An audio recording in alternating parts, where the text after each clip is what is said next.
Welcome to Fantasy Stories. एक वक्त की बात है। एक खूबसूरत गांव था जिसका नाम गुलबहार था। उसी गांव में एक नरमी दिल, मेहरबान और खुश ख्याल लड़की सिंड्रेला रहती थी।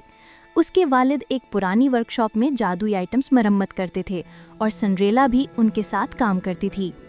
वो चीज़ों की मरम्मत सिर्फ हाथों से नहीं बल्कि अपने नरम जादू से भी कर लेती थी, मगर ये बात बहुत कम लोग जानते थे।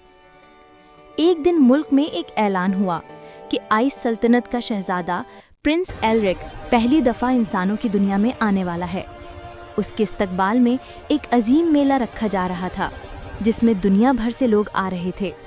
कहते थे कि शहजादा जिस दिल को पहचान लेगा उसे अपनी सल्तनत की रोशनी अता कर देता है।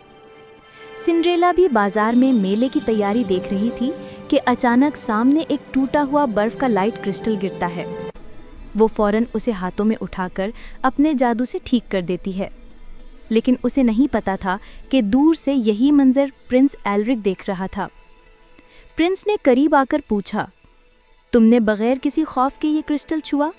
ये आम हाथ इसे नहीं संभाल सकते। तुम कौन हो? सिंड्रेला घबरा गई मगर मुस्कुराकर बोली, मैं बस चीज़ें ठीक करना जानती हूँ। प्रिंस उसकी सच्चाई और नरमी से मुतासिर हुआ, लेकिन सिंड्रेला भीड़ में गुम हो गई। शाम को मेले की बड़ी तकरीब शुरू हुई। हर तरफ रोशनी, बर्फ के काटे हुए मुजस्समे और जादुई मौसीकी गूंज रही थी। प्रिंस एलरिक एक चमकते बर्फ के तख्त पर बैठकर लोगों से मिल रहा था। उसने सिंड्रेला को तलाश करने की कोशिश की मगर वो कहीं नजर नहीं आई। इसी दौरान अचानक मेले में हलचल मच गई। शैडो सर्प नाम का एक सया जादूगर नमूदार हुआ जो आइस सल्तनत की ताकत चुराने आया था। वो बर्फ की रोशनी को कैद करना चाहता था ताकि पूरी दुनिया अंधेरे में डूब जाए। प्रिंस ने उसे रोकने की कोशिश की मगर जादूगर बहुत ताकतवर था। उसने बर्फ के ताज पर हमला किया जिसे सल्तनत की ताकत कहा जाता था। ताज टूटकर 4 टुकड़ों में बिखर गया और मेले में अंधेरा छा गया। उसी लम्हे सिंड्रेला के हाथ में थामा हुआ क्रिस्टल फिर चमक उठा। वो आगे बढ़ी और बोली, मुझे ताज के टुकड़ों को मिलाने दो। प्रिंस एलरिक ने हैरान होकर उसकी तरफ देखा। सिर्फ वही शख्स ताज को जोड़ सकता है जिसके दिल में लालच ना हो।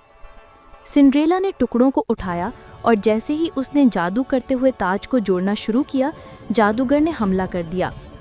प्रिंस उसके सामने खड़ा हो गया और बोला, इसे कुछ नहीं होने दूंगा। सिंड्रेला ने अपनी पूरी ताकत दिल की नरमी से निकाली। ताज जोड़ते ही एक रोशनी की लहर पूरी सल्तनत में फैल गई।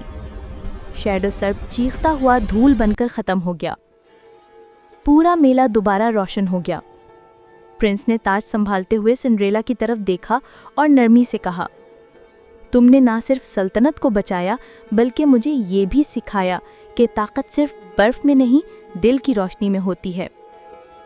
लोग तालियां बजाने लगे। प्रिंस एलरिक ने सिंड्रेला का हाथ थामा और बोला, क्या तुम मेरे साथ आइस सल्तनत देखना चाहोगी? सिर्फ मेहमान की हैसियत से नहीं बल्कि दिल की रोशनी बनकर। सिंड्रेला के चेहरे पर हल्की सी मुस्कुराहट आई। अगर मैं वहां भी टूटी चीजें ठीक कर सकूं तो क्यों नहीं?